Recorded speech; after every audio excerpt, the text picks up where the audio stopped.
It was not my intention to spy on Senator Marcoleta. Ano po ito? Government official?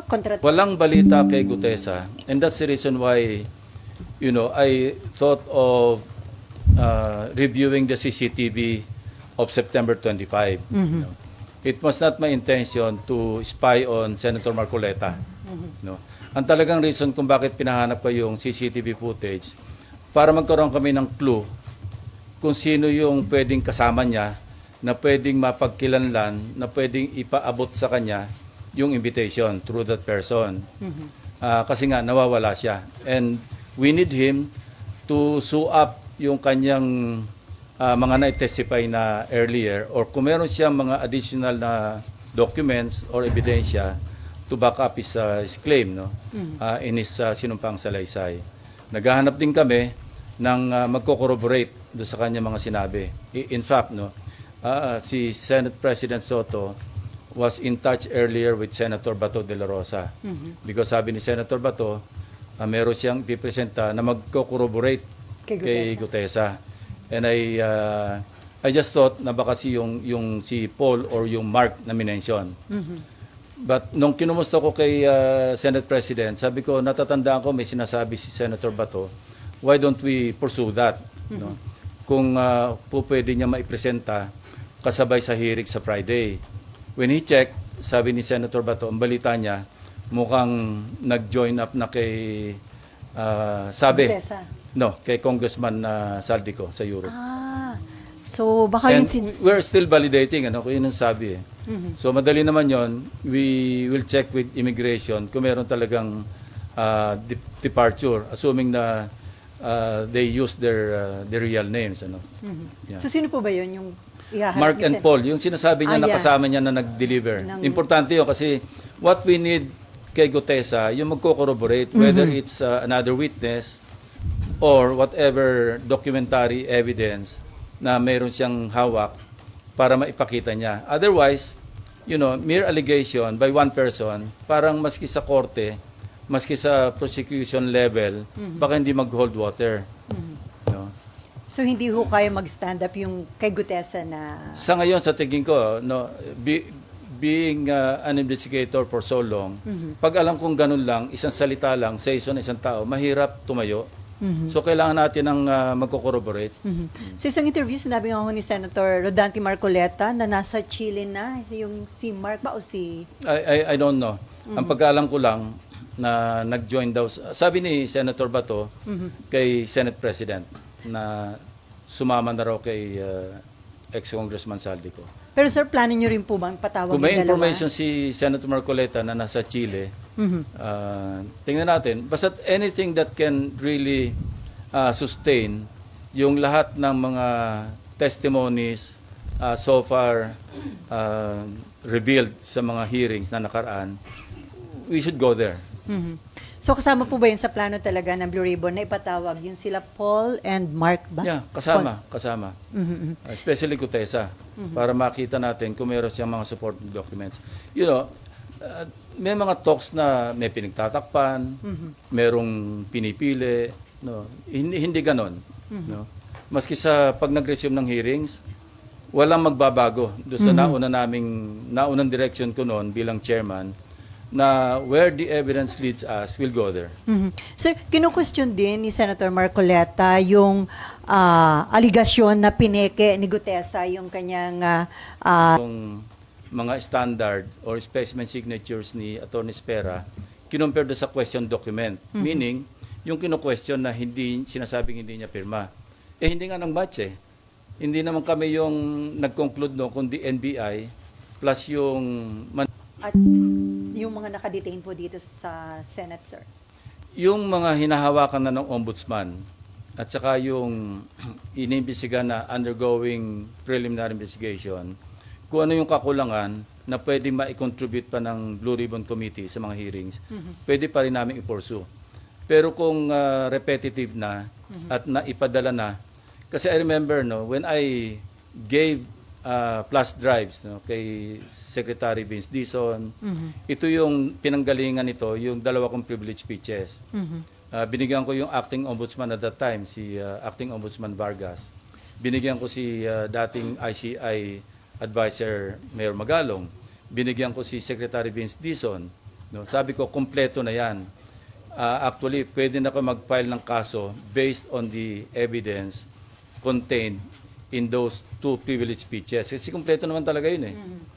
Videos, documents, yung mga falsified documents, yung pagkasingil, nagbayad, lahat nandoon naman na. So, I'd like to think na nakatulong yon. Kaya naka-ready na sila mag-conduct ng preliminary investigation. Katunayan, Bulacan saka Oriental Mindoro nga yung Basis. inuna nila, di ba? So, but we're not stopping at Bulacan and Oriental Mindoro. Kasi pasok ng pasok lahat yung mga information. Kayo mismo sa media, di ba? Ang dami nyo na nakakalap na ebidensya because people have become conscious at saka talaga naging kaya natin para talaga masustain yung effort ng government to really get to the bottom of all these issues, all these anomalies, at saka para mapanagot talaga yung dapat managot. Otherwise, kailan naman ulit ito? After 5 years? After 10 years? So, walang katapusan. It has become a vicious cycle. So, yun, we're there right now and we intend to continue. So yung iba na nakapag-testify, kung repetitive lang din, hindi na po paharapin. Yeah, pwedeng hindi na paharapin. At kung pwedeng naandyan sila, pero kung ang sasabihin nila, nasabi na nila, what for? Parang ano lang yun, redundant na. Si Senator Erwin Tulfo, yung Vice Chairman ng Blue Ribbon Committee, nirequest na po ba niya na i-issuehan ng subpoena ducis tecum yung ledger na mag-asawang Diskaya? We intend to issue subpoena ducis tecum kina Mr. and Mrs. Diskaya para malinaw yung kanyang tinestify na may mga 17 congressmen na nakatanggap ng mga kickback. Importante yon kasi matatahi talaga at mapapalakas yung ebidensya do sa kanyang tinestify. So dapat ma-invite po uli mag-asawang Diskaya? Yes, nandiyan naman si Curly eh. Imbitahin din namin si Mrs. Diskaya at kung ano yung kanilang mai-contribute pa no, patungo doon sa kanilang nauna ng sinabi na may mga congressmen na involved. No? So sir, itong investigation sa flood control anomaly, sa tingin nyo magtatagal pa o ilang hearing na lang po ito? Well, I think pwede nang i-wrap up at least yung flood control projects, yung GOS at saka substandard. Then we can segue to other. The last time we met with the SP and I think Senator Kiko and Senator Bam, meron kami kausap who offered mga civilian na who offered to help us scrutinize yung budget. Meron sila mga resource persons na nag-offer ng assistance. So we welcome. And marami kaming na-discuss doon. Number one, alisin talaga namin yung unprogrammed fund. No? Ang program appropriations, matitira lang yung sa foreign assisted. No? Of course, yung sa special purpose, yung contingent, yung mga quick reaction fund, hindi naman pwedeng alisin yon kasi paano kung mayroong calamity. Second, yung full transparency. No? Na-discuss na namin ito and we agreed with the Senate President, Senator Gatchalian, na hanggang sa BICAM, fully transparent. Hindi pa lang niya raw na figure out how to go about it. But ang initial step is, hindi na pa pwedeng merong alien na papasok do sa disagreeing provisions. We will limit, for easier monitoring pati, we'll just limit ourselves to putting up a matrix o kaya just juxtapose lang yung House version against the Senate version, and we will confine or limit ourselves to synchronize, to reconcile the disagreeing provisions. Hindi na po pwede yung wala naman sa House version, wala naman sa Senate version, papasukan natin ng kung anong version. Wala na yon. Kasi that's the real intent or purpose of the bicameral conference, especially sa budget. Reconcile the disagreeing provisions. So at least along that line, nagkakasundo kami, and that's a good step para talaga maging transparent yung pagpasa natin ng budget all the way to the BICAM, all the way to the enrolled bill. Sir, parang na-miss nyo yung mga budget hearings. So, Yeah. pagdating sa plenary, doon ba kayo babawi? Yeah, kasi na-immobilize nga ako. I was decommissioned ako for 2 weeks because of my corneal surgery, no. Kaya but sabi ko nga sa mga staff, bawi na lang ako sa plenary. So we're preparing for the plenary debates, and I hope I can still contribute my worth do sa pagpasa ng budget. Sir, balikan ko lang yung sa hearing.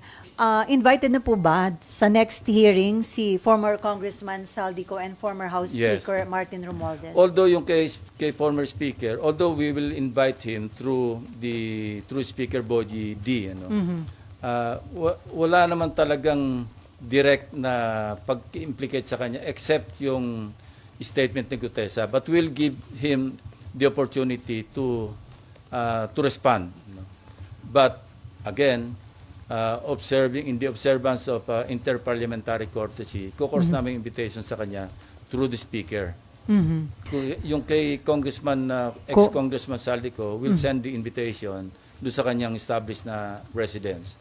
Kaya lang, sir, yung Office of the Ombudsman, mukhang dun sa last known residents, parang they refuse to accept yung pinadala ng Ombudsman. Well, it's up to them, no? Kasi kung hindi mahid yung invitation, ang susunod subpoena. At kung hindi pa rin siya sisipot based on the subpoena, then somebody may move for the issuance of a contempt citation and eventually a warrant of arrest. At yung warrant of arrest, sir, yun, pwedeng hingin ang tulong ng Interpol para arestuhin kung saang bansa siya nandun?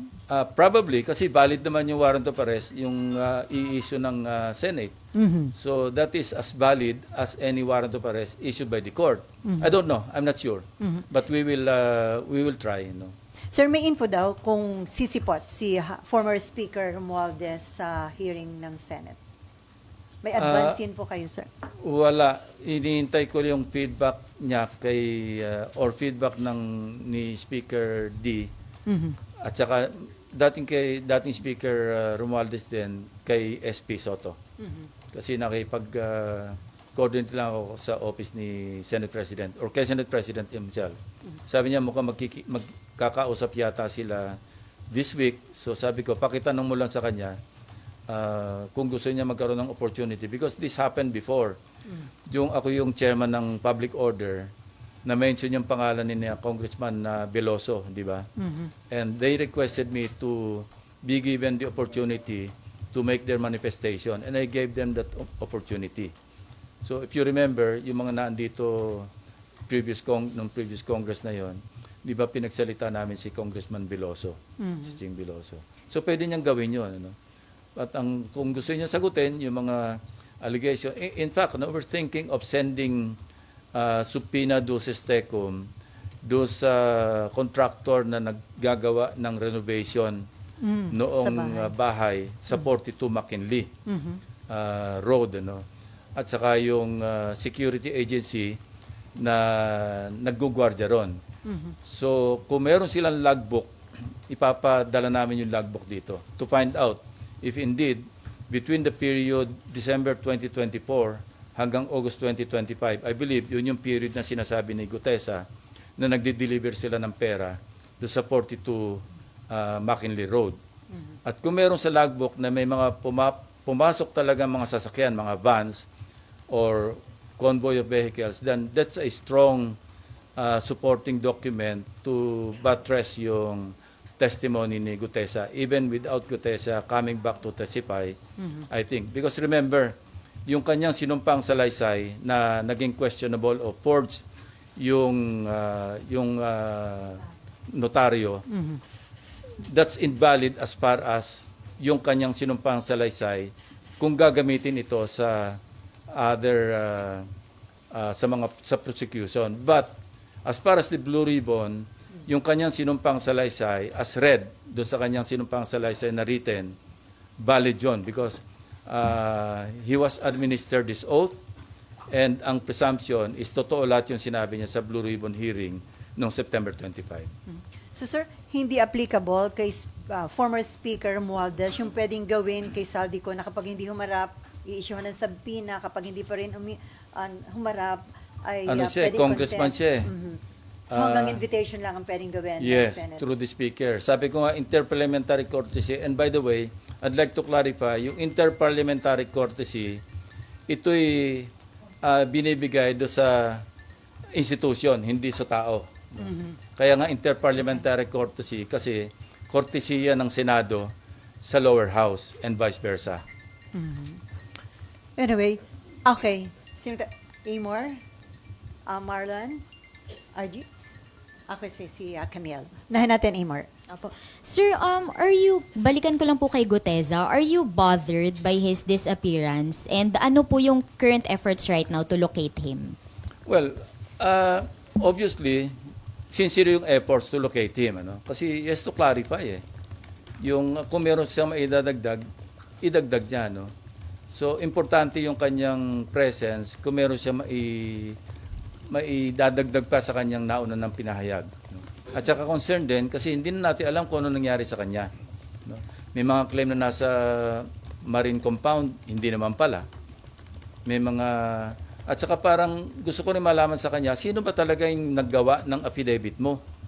Kasi nakita ko yung interview ni dating Congressman Mike Defensor, katulong sila Sinasabi niya na they helped Gutesa draft his affidavit. So, kailangan maklarify din yon. Hindi bang sariling gawa ni Gutesa yung affidavit? Kung hindi niya sarili, sino yung mga tumulong sa kanya na maggawa ng affidavit?